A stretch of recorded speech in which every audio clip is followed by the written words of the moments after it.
Boreal Televisión presenta. Estamos de regreso con ustedes ya en nuestra casa del Café con Leche. Gracias por acompañarnos. Y como habíamos dicho en el programa anterior, está con nosotros un compañero de mucho tiempo en Boreal Televisión. Estuvo con nosotros en Mañana Boreal, estuvo en Q de los viernes. Johnny Lama, quien es vocero de la Asociación de Hoteles de Santiago Azoreza. Johnny, bienvenido a tu casa. Gracias, Atahualpa, gracias. Agradezco infinitamente tus palabras y realmente ese tiempo que me tocó compartir contigo, con Randy, con otros, ¿verdad? En los medios que tú has dirigido, pues los recuerdo siempre con mucho agrado y porque además de todo, de que había un buen ambiente de trabajo, a mí me sirvió mucho para aprender y para crecer en estos ambientes, ¿verdad? De la mano de gente que ya tenían una experiencia y que tenían un dominio de esto. Entonces yo realmente agradezco eso y me siento, como uno dice, me siento en casa. En familia. En familia. Y yo le decía a usted que usted hace falta en los medios de comunicación. Usted está desperdiciando ese talento fuera de los medios de comunicación. A veces hay que agacharse. Tú sabes que una vez, sí, porque, oye, una vez le preguntaron en un programa de Radio Televisión Española, creo, a Manuel Fraga Iribarne. Manuel Fraga Iribarne fue ministro franquista. Sí. Okay. Y era un personaje, creo que está vivo, es un personaje per se. Se definía, él era amigo personal de Fidel Castro y amigo personal de Balaguer. Oigan que dos figuras en las antípodas, como se dice. Sí. Él era amigo de ellos dos. Sí. Entonces, cuando colapsa la derecha, que se disgrega en España, Fraga funda el Partido Popular, el PP. Él fue que lo fundó. Él era gallego, o es gallego, y fue presidente varias veces de la Junta de Galicia, como le llaman, el gobierno autonómico. Entonces, en una oportunidad, cuando Aznar, José María Aznar, decide no repetir como presidente del gobierno español, tenía sus razones. Una de ellas es que uno de los pocos políticos que vivió para contar un atentado de ETA fue Aznar. Sí. Creo que al papá lo mataron y atentaron contra él de manera directa. Y entonces dijo, déjame retirarme porque coño, la suerte llega hasta un día. No, y me está picando cerca. Me está picando cerca. Entonces Fraga está en el programa y le preguntan quién iba a ser el sustituto, el candidato del PP a las próximas elecciones. Y Fraga dijo al entrevistador, os voy a responder con una frase de Napoleón. Usted sabe que Napoleón era oficial de artillería. Dice, hombre, sí. Dice, Napoleón decía que todo lo que es visible al ojo del artillero puede ser destruido. Entonces, mientras más uno se expone en los medios, recibe una andanada de fuetazos. Y más yo, que tengo una manera de hablar que hasta que choca, a veces puede ser agradable, pero a mucha gente no le gusta, empezando por mi propia mujer, que no me le gusta verme aquí en televisión, porque dice que yo hago demasiado mueca y hablo demasiado pendejada. Pero déjame decirte algo, que yo pierdo mucho tiempo a veces en televisión, viendo esta taza de café aquí. Okay. Me recordé de Tití Santos. ¿Ustedes recuerdan a Tití Santos?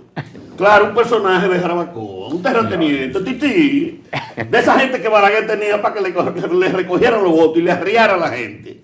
Entonces Tití una vez va a Jánico, Tití era cafetero y va a Jánico y se detiene en la bomba del papá de mi esposa, la bombita que está en Jánico. Y le dice, él se llama Eladio Collado, le dice, Eladio, estos janiqueros sí son cháncharos. Yo no sabía lo que eso significaba. Cháncaro. Miserable. Estos janiqueros sí son cháncharos. Me brindan café en una tacita así que ni la nariz me cabía. Así me brindan café allá afuera, en una tacita de ese tamaño. Que no cabía la nariz. Que no me cabía la nariz. Ahora, con las finas atenciones de una dama que en el corto tiempo que estoy aquí me entero que es la esposa del joven. Sí. Qué bien. Entonces, dicho esto, manos a la obra, mezcla. Oye, se relaja. Ya cuando supimos que tú venías, decíamos, bueno, señores, que a hablar con Johnny Lama es hablar de muchísimos temas, de cultura, de cosas, pero vamos a tocar el tema de la Asociación de Hoteles de Santiago Azoreza, que tú eres vocero, porque uno conoce a Sonahore, Claro. A nivel nacional. Desde luego. Y Santiago tiene ahora mismo un relanzamiento en términos hoteleros. Así es. En términos hoteleros porque se están construyendo varios hoteles y siempre ha habido un déficit habitacional hotelero en Santiago. ¿Cuál es ahora mismo la posición y el papel que está jugando la Asociación de Hoteles de Santiago en ese sentido? Bueno, muchísimas gracias. Tal como tú dices, la Asociación de Hoteles de Santiago agrupa, agremia a los principales hoteles de esta ciudad. Los más conocidos. Hay algunos hoteles pequeños que no, pero incluso los hoteles de la Cucurulo, que cumplen un rol aquí importantísimo, forman parte de Azoresa. Estamos hablando del Colonial, el Monterrey, el Dorado, propiedad de don Mario Valle, que es un ícono aquí de ese tipo de hotelería, y ni hablemos de los Odelpa, ¿verdad? Incluyendo su buque insignia, que es el Odelpa Gran Almirante, pero está el Garden Core y está lo que en un momento se llamó Hotel Camino Real, que actualmente se llama Centro, ¿verdad? Centro Plaza, que está aquí en el centro de la ciudad. Entonces, Azoresa, como representante del sector hotelero, siempre había reclamado de las autoridades de turno de cualquier gobierno que le prestaran más atención a Santiago, que contribuyeran más con poner a Santiago en lo que es el mapa turístico internacional. Ahí, que es una de los aciertos que ha tenido el clúster turístico de Santiago, con Ramón Paulino a la cabeza, es promover a Santiago como destino turístico. Y de hecho, el actual ministro de Turismo, David Collado, se comprometió no solamente con Azoresa, sino con los sectores representantes del empresariado santiagués a hacer una inversión de 250 millones de pesos para potenciar y acompañar la llegada de esas nuevas ofertas hoteleras del más alto nivel. Fíjate que ahí, el que se está construyendo en la avenida Estrella Zabalá con Juan Pablo Duarte, que es un Curio, le llaman Curio Collection by Hilton, es un hotel de 5 estrellas y ahí van a ver 177 habitaciones. Para que ustedes tengan una idea, nosotros en Santiago representamos como Azoresa entre 800 y 900 habitaciones, consolidadas todas. Pero estos 3 hoteles, por ejemplo, el que está aquí al lado, que es un AC Marriott, que quiere decir, yo no sabía que el AZ era Antonio Catalán, que no es catalán, sino navarro, es un español. Es una cadena de hoteles española. Antonio Catalán Díaz. Entonces él se asoció con Marriott. Entonces, esa línea que ofrece Marriott es AC Marriott. Aquí están haciendo uno al lado de 130 habitaciones. Usted suma eso más las 111 habitaciones, ya con otro fin, porque eso pertenece a otra cadena. La del Home, son 111 habitaciones. Residencia Inn, algo así, que es propiamente una oferta para los familiares de las personas que vienen a tratarse problemas de salud, porque ustedes lo saben, es del dominio público, que Santiago de los Caballeros se ha convertido en el destino turístico de salud número 1 del Caribe. Y eso quiere decir del país. O sea, claro, nosotros estamos por encima de Cuba, nosotros estamos por encima de todos los países del área, ni hablar de la capital. Ya la medicina avanzada se trasladó a Santiago. Entonces, en medio de todo eso, ¿qué ha hecho Azoresa? Insistir con las autoridades, y parte de esos recursos que se han movilizado para invertirlos en Santiago, en lo que sería la marca ciudad, ¿verdad que sí? Y en el remozamiento del monumento, del centro histórico, una serie de cosas, porque señores, además del saneamiento físico de una ciudad, como destino turístico a Santiago hay que lavarle la cara. Y usted dirá, ¿y por qué? Claro que sí, que hay que lavarle la cara, porque hay que presentar una imagen diferente de lo que es Santiago también. Se sabe que los santiagueros, por ahí hay gente que dice, Ay, los santiagueros son privones, los santiagueros son comparones, los santiagueros son vaineros. Y tú te dirás, si alguien te dice eso, ¿y para qué yo voy a ir a una ciudad a aguantarle vaina a nadie? Y eso es mentira. Porque los santiagueros somos hospitalarios, somos chenchosos, somos cercanos. Exacto. ¿Verdad que sí? Dígamelo a mí, ministro, que vine a pasarme 15 días hace 50. Exactamente. Pensando en eso, estaba yo pensando en Randy. ¿Cómo cambian los tiempos? Santiago, quizás cuando usted llegó y mucho antes, era una sociedad, ¿verdad? Era una comunidad socialmente verticalizada. Y hasta cierto punto cerrada. Sí. Pues desde luego, Sí. claro, vertical y cerrada, ¿verdad? Era tan así que voy a meter la cuchara, hablar de términos personales. Usted sabe que mi origen es árabe, ¿ok? El árabe aquí no valía un plátano. El árabe que le llamaban el turco come hoja. De hecho, los clubes sociales de Santiago Sí. estaban cerrados a los árabes. Así es. Estaban cerrados a los árabes. Los árabes se vieron precisados a formar, a fundar sus propias instituciones de recreo, de recreación, porque no podían entrar aquí a un centro de recreo, a un Club Santiago, etcétera, etcétera. Pero todo eso se ha ido diluyendo con el paso de los años y con los nuevos ricos, porque aquí Juaniquito Aquinao puede tener más cuartos que don fulano de tal, que de una familia de abolengo que viene del año 1800 y pico, y anda mejor montado. Sí, y ya es parte de la sociedad. Pero claro, y es parte de la sociedad, porque los hijos, los nietos de esa gente, las tataranietas andan atrás de esos carajitos. Dime tú de los peloteros. Sí. Sí, de los deportistas principalmente. Entonces eso ha horizontalizado la sociedad. Y ese lavado de cara, Johnny, Sí. específicamente a qué se refiere. Porque Ok. es una figura que uno como que lo entiende, pero Sí. para los que no viven en Santiago, ¿qué podría ser esa inversión que ofreció el ministro de Turismo a Santiago para apuntalar la marca Santiago como oferta para los que nos visitan? Correcto. Primero, y desde luego, eso tiene que ver con infraestructura, pero la infraestructura es una inversión privada. Aquí se están invirtiendo decenas de miles de millones de pesos. Estamos hablando de centenares, cientos de millones de dólares, de gente que no invierte por invertir, que no son locos viejos, porque ustedes saben que ahí tenemos Claro. a la gente del grupo Ámbar. Sí.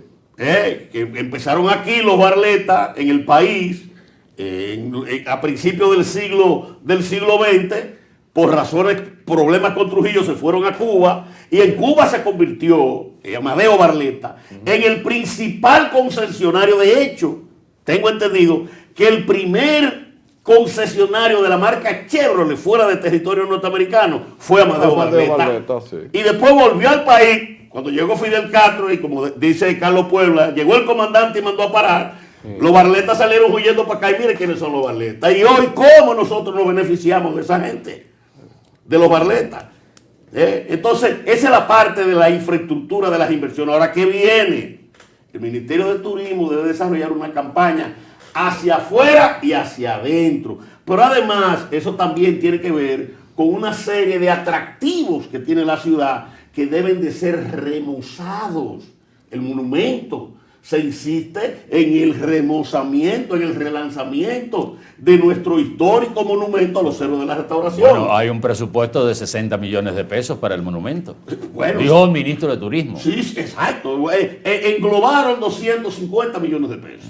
Hay 50 que son específicos para la marca ciudad. Eso tiene que ver con el logo, eso tiene que ver también con la línea, como usted que sabe de eso más que yo, la línea comunicacional. La línea gráfica. Exactamente. O sea, Claro. tiene que haber una inversión en ese sentido y ya, pues tiene que haber un acompañamiento a largo plazo. Pero también, déjeme decirle, que es un tema álgido. Para un destino ser atractivo y que no represente un riesgo para quienes lo visitan, hay que invertir en seguridad. Aquí nosotros hemos planteado, señor, ustedes pueden creer que Politura aquí en Santiago no tiene un local. Y hay politura en Santiago. Hay Politura. Bueno, por mi casa yo veo una camioneta que dice Politur Politur. en un residencial de alguien que parece que trabaja en ese Claro, instituto. hay Es lo único que yo hay un veo. coronel, un teniente coronel y hay una dotación. En una gestión directa del ingeniero Germán Ulises Polanco, quien es el presidente de Azoresa, nosotros estuvimos en la capital conversando con el ministro de Interior y Policía, con el señor Jesús Vázquez Chu. Y estando nosotros ahí, él mandó a llamar a Matsunaga, Ajá, sí. quien es el general, quien es el director de Politur. Lo mandó a llamar y le explicó la situación. Y ahí mismo se dieron instrucciones. Para Santiago, incremente la dotación en 15 o 20 agentes. Vehículos de 4 ruedas, se trajeron 2 camionetas nuevecitas y motores. Pero se insistió en el tema del local, que debía tener un local y no estar ocupando uno de estos recintos inadecuados, ¿verdad que sí? Y se estaba incluso buscando un área. Primero se habló de renta y después de construcción. Pero eso todavía no se ha implementado. Entonces, en lo que la chava y viene están ahí, pero también tienen limitaciones de recursos. Pero hay algo, en esa oferta de hotel y cosas, los tiempos cambian, hay modernidades y cosas. Por ejemplo, estos hoteles que son temporal de momento, los llamados B&B, que usan una plataforma, y en Santiago también está creciendo eso. Esa participación de esa nueva modalidad, ¿cómo encaja en ese elemento de oferta al futuro que estamos inaugurando hoy con esta visión? Exacto. Bueno, ustedes ven en la prensa de hoy, y hay unas declaraciones, las más recientes declaraciones de una persona con mucha autoridad para hablar, fueron las de Fran Rainieri. Esas declaraciones él las dio en la versión número 35 de la exposición comercial que hace a Zona Ores todos los años y que este año, ya lleva varios años haciéndola, en Blue Mall Punta Cana. Y él precisamente se refería al tema de los Airbnb, medio incómodo de pronunciar. E-A-B-B. Bien, a beber.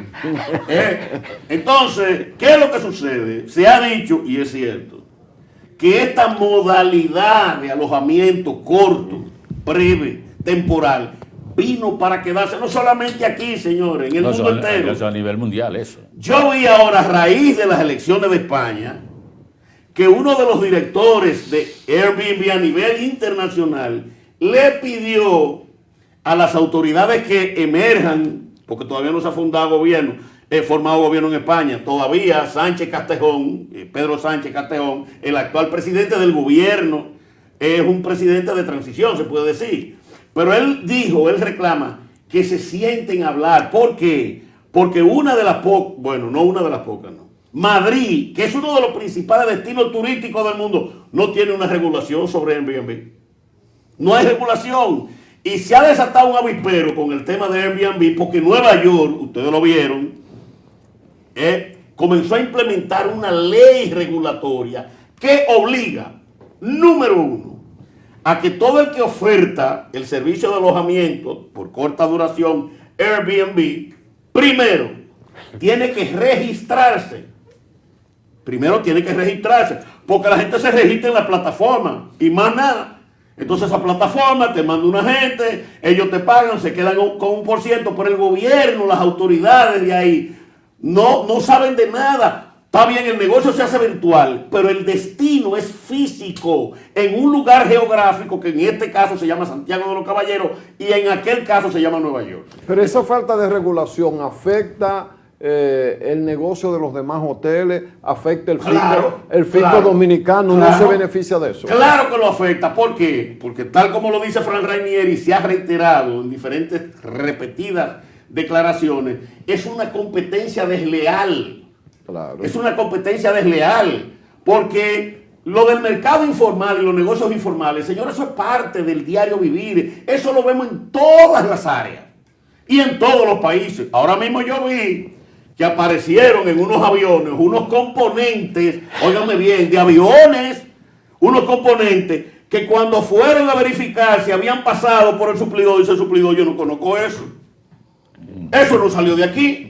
¿Qué quiere decir eso? Que hay un vivo que replicó eso y lo metió en la cadena de suministro. Entonces, hay una cadena de suministro de necesidades, de servicios, de bienes, que la suple el negocio informal. Ahora, ¿cuál es la situación?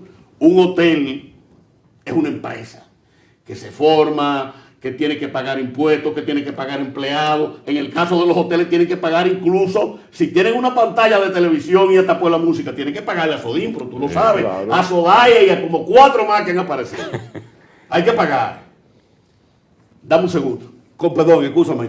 Entonces, un Airbnb es una persona que utilizando, porque es un negocio que se ha desarrollado a partir de las nuevas tecnologías y particularmente de la internet. ¿Cómo surge eso? Bueno, el origen de Airbnb, ustedes lo buscan ahí, 2 tipos que tenían una habitación disponible y dijeron, coño, pero vamos a aprovechar esto. Publicaron un anuncio. Nosotros ofrecemos una cama de aire, Airbed o Bed, ¿verdad? Airbed, cama de aire y un desayuno, breakfast. Y ahí viene el Airbnb, que es cama de aire y desayuno. Entonces, ¿qué pasa? Gustó la idea, se multiplicó, se universalizó. Airbnb incluye 190 países y ha movido más de 1.500 millones de gente alrededor del mundo. Entonces eso impacta a los hoteles, desde luego que sí, que los impacta, y sobre todo los hoteles que fueron tan duramente golpeados por la pandemia. Señores, los primeros que colapsaron, el primer negocio que colapsó de la bolita del mundo con el tema de la pandemia, aparte de las líneas aéreas, fueron los hoteles. Claro. Porque se cerraron las fronteras, se cerraron los cielos. Entonces no había turistas y nadie quería ir a ningún sitio. Entonces los hoteles acaban de pasar, señores, una situación terrible, tremenda. Entonces arriba de eso viene el Airbnb. Ahora, ¿qué ha hecho Nueva York? Ok, usted va a rentar una habitación de 40,000 se ofertan en Nueva York. Y nada más han solicitado registro 3.500 y se han otorgado licencia a 300. Figúrate por dónde va eso. Y nosotros tenemos alguna estadística así Aquí que no hay digan, por regulación ejemplo, tampoco. ¿cuánto pierde el fisco dominicano? ¿Hay algún estimado? No se sabe, pero es mucho dinero. Porque déjame darte un dato. Según lo que ofreció el Banco Central, el año pasado se movieron 550 millones de dólares, que son 30,000 y pico de millones de pesos dominicanos, de los cuales un solo chele de eso no entró al fisco. Por la vía correspondiente, porque estamos hablando de un negocio informal. Claro. Ese dinero no tocó. Entonces, el año pasado, a raíz de la presión de los sectores, sobre todo el sector hotelero, el director de la DGI dijo que se iba a someter un proyecto de ley para regular y para cobrarle. Después veo que el mismo director, Luis Valdés Vera, creo que se llama, dice que eso está en pausa. Y el ministro de Turismo dice, lo de los Airbnb no tiene nada que ver con impuestos, sino con seguridad y salubridad. Entonces, ¿cómo va a ser? Entonces, ¿en qué estado? O sea, se va a seguir lo mismo, pero hay otro aspecto, señores, que es terrible. Ajá. No es el tema de los negocios y de la competencia desleal. Es que los Airbnb se están convirtiendo en un foco de perturbación en los residenciales. Usted compra un apartamento de 10 o 15 millones porque usted trabaja, usted quiere llegar a su casa, estar tranquilo, porque usted se lo merece, a compartir con su familia, a descansar para al otro día reiniciar su jornada de trabajo. Pero de buenas a primeras, aquí que hay demasiados apartamentos de gente que vive en Estados Unidos, porque en España ha sido una bendición lo de los Airbnb. Dicen ellos en una encuesta que eso le ayuda a llegar a fin de mes, una expresión muy propia de España que quiere decir que puede cubrir su gasto. Pero allá casi nadie tiene un apartamento que lo renta porque él vive en otro. No, es que comparten una habitación, que es la idea original. Aquí no. Usted sabe la cantidad de apartamentos que hay aquí, vamos a decir, ociosos. De gente que vive en Estados Unidos, esos apartamentos están y vivienda también. Bueno, vivienda. Aquí en Santiago se ha dicho que un edificio que se está construyendo aquí adelante, en la entrada a Santiago, de casi, creo que son 20 niveles, es solo para Airbnb. Está orientado a eso. Déjame darte un dato. Pero usted tocó un tema, que usted se muda ahí para descansar. Sí. ¿Quién les habla? Randy Ortiz, tranquilamente. Sí. Hace 2 años que se tuvo que mudar de un residencial porque el apartamento de abajo lo alquilan así, en dólares. Y resulta que iban gente por fin de semana, por una semana. Dominican yo regularmente, dominicanos residentes allí. Nos tocó la mala suerte de que todos los que se mudaban ahí eran raros. hacían bulla, duraban hasta las 3 de la mañana con Lógico. música alta. Lógico. Un olor de algo que se fuma, pero que no es tabaco, porque como yo soy hijo de fumador de tabaco, yo lo conozco. Entonces, Randy Ortiz, su señora esposa, Ana Mercedes Rosario, a quien el ministro conoce de toda la vida. Usted tenía que darse su marihuanazo. De Y recoveco. venía, entonces, Randy Ortiz y su señora esposa tuvimos que mudarnos hace 2 años por esa única razón. Uno a menudo no trae las cosas personales aquí porque esto es un trabajo profesional para decir cosas que interesan, que ese es uno de los elementos que yo entiendo, porque un residencial que se construye y se escriben los papeles para vida familiar, que el que te lo alquila te pone a firmar en el contrato que no le puede dar otro uso que no sea el familiar, eso está muy bien porque eso es lo que tú quieres, pero viene uno, alquila a otro, a una familia, sigue siendo familiar, que vienen a hacer desmanes cuando vienen a la República Dominicana. Johnny, una pregunta. Ahorita tú hablaste del clúster de Santiago y hablaste de modernizar, trabajar la imagen. ¿Hay alguna conexión entre la Asociación de Hoteles de Santiago, el clúster de Santiago, se está, elaborando alguna guía en términos gastronómicos, en términos de atracción, de oferta para los turistas, porque Santiago está en un excelente momento ahora mismo? Y dentro de 2 años, o 1 año y medio, Santiago va a cambiar totalmente su fisonomía. Totalmente. Y habrá Entonces, alguien aquí que hablamos- viene y quiere una guía que le indique a dónde ir. Desde luego. Pues mira, Porque hay muchas, como que se está hablando mucho y pero hay mucha disgregación. sí, ¿no? pero se han hecho reuniones muy puntuales con el sector empresarial. Yo participé particularmente con la cúpula empresarial de Santiago. Yo representé en ese momento al ingeniero Polanco, porque no estaba en el país, y estaba ahí. Yo le estoy diciendo a usted, no voy a mencionar nombres, la cúpula empresarial de Santiago, entiéndase, Compromiso Santiago, ustedes saben la gente, en la cabeza Fernando Capellán, ahí estaban esa gente. Y ahí estaban las instituciones empresariales representativas de Santiago. Azoreza, su matriz es Azonadores, pero nosotros pertenecemos al clúster turístico. De hecho, el tesorero del clúster turístico es el ingeniero Germán Ulises Polanco. Ahora, se está conformando, primero, un equipo, pero más que nada se está trabajando en la parte de cómo liberar esos fondos, porque hay un problema, señores, de índole burocrático.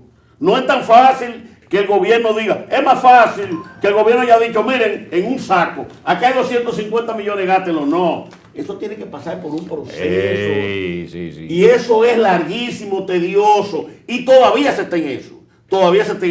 Pero después de ahí, entonces hay que licitar quiénes, porque usted no puede decir, fulano me tuvo eso, hay que licitar, ¿verdad? Tienen que buscarse las personas. Ahorita yo estaba viendo el monumento y digo, ¿y cuándo que van a arreglar esto? O sea, ¿cuándo lo van a Se arreglar? debió ya de haber estado en eso hace tiempo. Sí, pero ahí es la burocracia. Exacto, pero siempre que se habla, los fondos están ahí, los recursos están ahí. Entonces, ¿ahora cuál es la oferta? Y lo que se tiene que aprovechar, la capacidad de Compromiso Santiago, de la Asociación para el Desarrollo de Santiago, de esos entes, en el manejo de recursos, ¿verdad? En la transparencia de esos recursos, para que eso se invierta de manera idónea y efectiva, porque no es invertir por invertir. Hay que ubicar en qué parte es necesario para sacarle un mayor provecho a eso, porque hay que decirlo, el sector empresarial no es solamente Azoreza, que forma parte de las asociaciones empresariales de Santiago, sino el sector empresarial de Santiago como un solo individuo, como un solo hombre. Ustedes vieron una declaración que se dio en un desayuno que se hizo aquí en Santiago, en la casa de un jorocón, donde estaba precisamente el ministro de Turismo presente, que ahí fue que se refrendó, se ratificó ese dinero que se va a destinar con esos fines. Lama, ya casi estamos terminando. Quiero que sepa que es un privilegio tenerte por aquí. Quería expresarte, nosotros tenemos la ventaja de ser una isla con mares, ¿verdad? Pero también tenemos agua dulce, es un gran privilegio. Claro. Por donde andamos, tenemos nosotros, estamos siempre preparados porque tenemos enemigos cerca, los privilegios en términos de atracción de mares y nuestras aguas dulces es sumamente importante. ¿Cómo andamos por ahí? Bueno, mira, aquí se están desarrollando ahora mismo que se ha hecho una gran inversión en el saneamiento de la cañada esa de Burao, ustedes lo saben, Sí. que eso va a impactar lo que es el río Yaque. Sí. Pero también aquí, con el tema este de la presa, que se va a hacer aquí por los lados de Dejani, por San José de la Mata, también ahí se van a desarrollar proyectos ecoturísticos. Okay. O sea, se van a aprovechar esos embalses de agua con esos fines como se han hecho en otros países e incluso como se hace actualmente en la presa de Tavera. ¿Tú ves? Entonces, además de eso, hay otro proyecto de más envergadura y es 2 ciudades, un destino, Puerto Plata y Santiago, en donde vamos a aprovechar las bondades de Puerto Plata, sobre todo, eso tiene que ver con la construcción de la carretera del Ámbar, la autopista del Ámbar, que va a ponernos a Puerto Plata y a Santiago a tiro de G. A tiro de 25 minutos, como mucho, media hora, ya nosotros cruzamos allá y ellos vienen para acá. Excelente. Entonces eso es parte de ese proyecto, vamos a llamarle macro, si se puede, es un término bonito y raro. Ministro, nosotros hace rato que nos pasamos del tiempo, o habría gustado que habláramos también, pero no sé si lo tendremos que dejar para otra ocasión. Pero No, lo ya que se yo va creo a ir que la Johnny debe fecha. integrarse al equipo por lo menos una vez a la semana. Por lo menos una vez, con ¿verdad? la que sí? venia de la Esto es doña. una invitación en público, ¿verdad?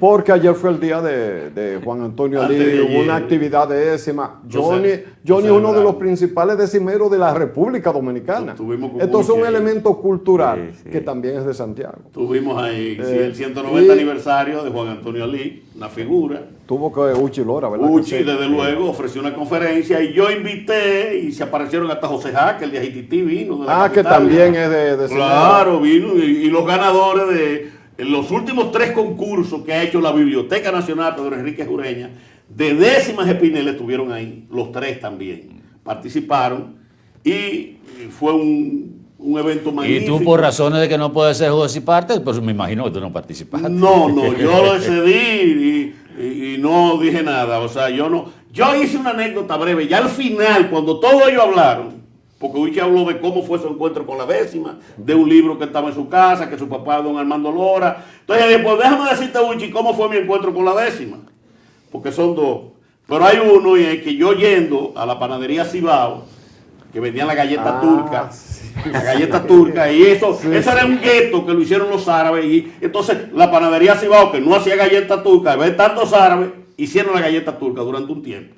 Dejaron de hacerla porque los árabes se disgregaron y se mudaron a otro sitio. Pero yo iba a comprar y había en una pared, todavía está ahí, un recorte de periódico, de minicosas de un antidesorden, de don Román Franco Fondel. Ey. Y hay un recorte de una décima de un marinero español catalán que parece que vino detrás de Pim Villamán, que fue el que puso la panadería. Sí. Se conocieron en Puerto Plata y vino y puso una fonda, la fonda Quisqueya. Y él escribía décima. Y le escribió a Pim una décima que dice: todos preguntan si Pim está o se ha vuelto loco.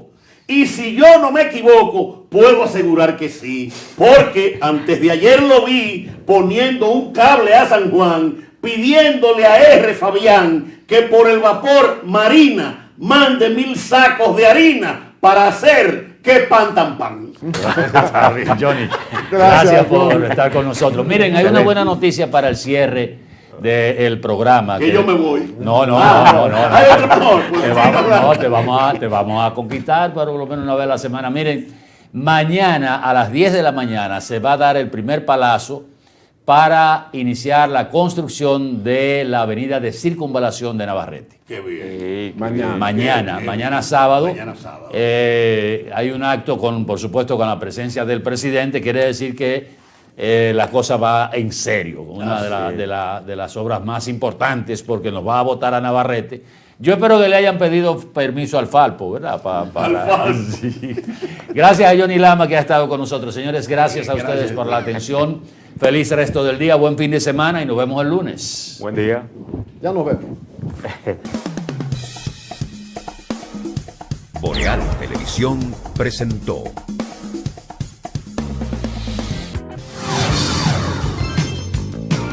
Estás viendo Boreal Televisión, voz Dominicana.